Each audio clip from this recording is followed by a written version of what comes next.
Springfield, Missouri, Mr. Blunt. Missouri is recognized. I thank the gentleman for yielding. Mr. Speaker, I think we're here today on the minority side as perhaps victims of our own success in the last Congress. We clearly were able to use this as the only tool that we often had available to us, and we use it with great success. We use it with great success that didn't destroy the legislative process. In fact, many days the legislative process had already been destroyed. There was no committee markup. There was no hearing. Often the bills came from somewhere, the leader's office, the speaker's office.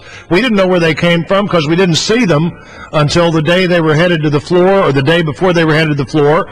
And we weren't given amendments, we weren't given substitutes, but we were given 100 years ago these tools in the motions to recommit. The majority would probably argue that somehow this makes the process unworkable. But there are a number of examples in the last Congress where the process was very workable. The Public Housing Management Act that was brought to the floor February the 26th by Mr. Sires. Ms. Bachmann offered a motion to recommit to block the federal government from restricting possession of otherwise legal firearms for these residents.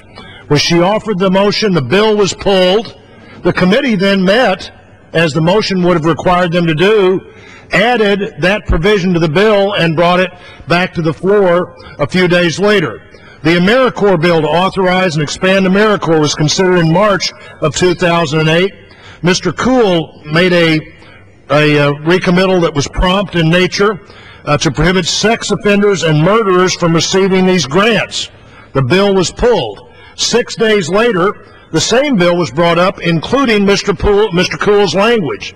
The idea that this ruins the process, or the idea that a bill that you've never seen before, the day it's coming to the floor or the day before it's coming to the floor, we don't need to have tools to bring new ideas to the floor, is just wrong. It's expired. I urge that this gentleman's time is expired. Be defeated, and I yield back. The gentleman's time is expired. The gentlewoman from New York. Mr. Speaker, I am